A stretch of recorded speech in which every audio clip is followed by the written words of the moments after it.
নমস্কাৰ বন্ধুসকল, স্বাগতম জনাইছোঁ আপোনালোকক আমাৰ ইউটিউব চেনেল খাৰখোৱা লাইভলৈ। আজি আমি আলোচনা কৰিম নটা প্ৰকৃততে আমাৰ বাবে এক প্ৰকৃত অপশ্যন হয় নে নহয়, প্ৰকৃত বিকল্প হয় নে নহয়। নটা none of the above party আমি সকলোৱে জানো। আমি আচলতে আমাক যিকেইজন প্ৰাৰ্থী দিয়া হয় নিৰ্বাচনৰ বাবে, আমি এজন প্ৰাৰ্থীক যোগ্য বুলি নাভাবি তেওঁলোকক ৰিজেক্ট কৰা, অৰ্থাৎ তেওঁলোকক সমৰ্থন নকৰা কথাটোকে আচলতে নটাৰ ভোটৰ জৰিয়তে আমি বুজাব বিচাৰোঁ। নটা ভাৰতবৰ্ষৰ প্ৰথমবাৰভাৱে 2013 চনৰ যি বিধানসভাৰ নিৰ্বাচন তাত আৰম্ভ কৰা হৈছিল আৰু 4খন নে 5খন ৰাজ্যত প্ৰথমবাৰৰ বাবে কৰা হৈছিল আৰু 15 লাখতকৈ বেছি মানুহে নটাত ভোট দিয়া দেখা গৈছিল। তাৰ পৰৱৰ্তী পৰ্যায়ত নটাক পুনৰবাৰ 2014 চনতো 2014 চনৰ ৰাজ্যসভাৰ নিৰ্বাচনটো আৰম্ভ কৰা দেখা গ'ল। পৃথিৱীৰ বহুতো দেশতে নটাৰ প্ৰচলন আছে আৰু ভাৰতবৰ্ষৰ এই ক্ষেত্ৰত 14 নম্বৰখন দেশ হিচাপে চিহ্নিত কৰা হৈছে। আৰু ভাৰতবৰ্ষৰ যি নটা ইয়াৰ গুৰুত্বপূৰ্ণ আছেনে নাই আমি তাকে আলোচনা কৰিম।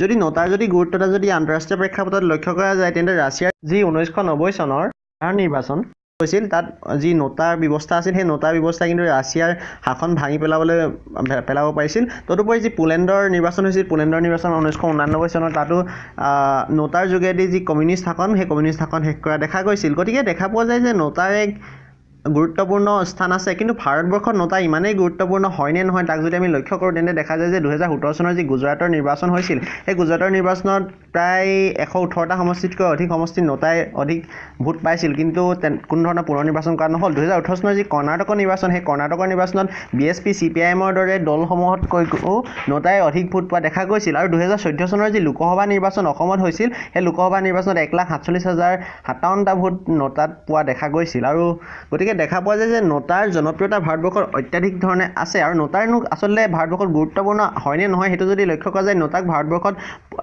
আৰম্ভ কৰাৰ মূল কাৰণটো হৈছিল যে ভাৰতবৰ্ষৰ যিসকল লোকে কোনো প্ৰাৰ্থীকে নিৰ্বাচন কৰিব নিবিচাৰে, সেই লোকসকলে যাতে ভোট দি তেওঁলোকৰ ভোটাধিকাৰ সাব্যস্ত কৰে, তাৰ বাবে নটাৰ ব্যৱস্থা কৰা হৈছিল। এই কথাটো স্বয়ং ইলেকশ্যন কমিশ্যনেও ঘোষণা কৰি থৈছে যে নটাৰ বিশেষ ধৰণৰ কোনো গুৰুত্বতা নাই। ভাৰতবৰ্ষৰ প্ৰাক্তন নিৰ্বাচনী আয়ুক্ত হৰিশংকৰ ব্ৰহ্মই উল্লেখ কৰিছিল যে 10ৰ পৰা 15% ভোট নটাত সংযুক্ত হ'লে সেই সমষ্টিটোৰ পুনৰ ভোট গ্ৰহণ কৰিব লাগে। কিন্তু যদি লক্ষ্য কৰা যায় যে ভাৰতবৰ্ষত এনেধৰণৰ কোনো ব্যৱস্থাই বৰ্তমান পৰ্যন্ত কৰা হোৱা নাই। আৰু দেশৰ বৰ্তমানৰ যি মুখ্য নিৰ্বাচনী আয়ুক্ত ওম প্ৰকাশ ৰাৱতে ঘোষণা কৰিছে যে বিভিন্ন ৰাজ্যৰ বিধানসভাসমূহে নটাক মান্যতা প্ৰদান কৰি নিজৰ ৰাজ্যত আচৰণবিধি প্ৰস্তুত কৰিব পাৰে। এই ক্ষেত্ৰত দেখা যায় যে মহাৰাষ্ট্ৰত 6 নৱেম্বৰ 2018 চনত মহাৰাষ্ট্ৰত ইলেকশ্যন কমিশ্যনে এনেকুৱা ধৰণৰ এক ব্যৱস্থা লৈছে, যাৰ দ্বাৰা নটাই যদি মহাৰাষ্ট্ৰত অধিক সংখ্যাগৰিষ্ঠতা লাভ কৰে, তেন্তে পুনৰ নিৰ্বাচন আৰু প্ৰাৰ্থীসকলৰ প্ৰাৰ্থিত্ব বাতিল কৰা হ'ব। এই মহাৰাষ্ট্ৰৰ অৰ্ডাৰৰ উপৰিও, মহাৰাষ্ট্ৰৰ এই ঘোষণাৰ উপৰিও হাৰিয়ানায়ো 22 নৱেম্বৰত এনেকুৱা একেধৰণৰ এক ঘোষণা কৰি থৈছে। গতিকে দেখা পোৱা গৈছে যে বৰ্তমান সময়ত ৰাজ্যসমূহে লোৱা এনেধৰণৰ পদক্ষেপে নটাৰ গুৰুত্বতা অধিক বৃদ্ধি কৰিছে। গতিকে নটা বৰ্তমান ভাৰতবৰ্ষত প্ৰাসংগিক হৈ আহিছে, কিন্তু যেতিয়ালৈকে কিন্তু ভাৰতবৰ্ষৰ সমগ্ৰ ব্যৱস্থাটোত অথবা ভাৰতবৰ্ষৰ ৰাজ্যসমূহে নটাক এনেকুৱা ধৰণৰ এক কাৰ্যপন্থাৰে আৰম্ভ নকৰে, তেতিয়ালৈকে কিন্তু নটাৰ গুৰুত্ব নাথাকে।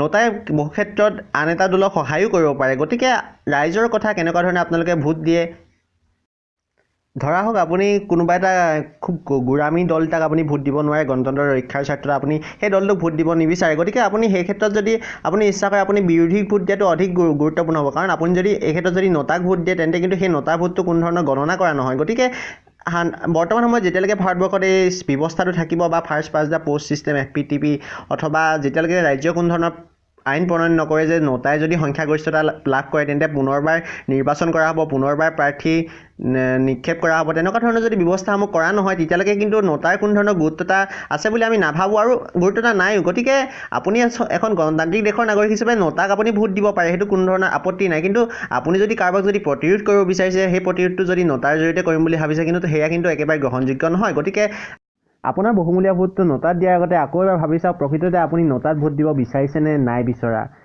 এয়াই আপোনালোকৰ প্ৰতি আমাৰ আহ্বান। ধন্যবাদ।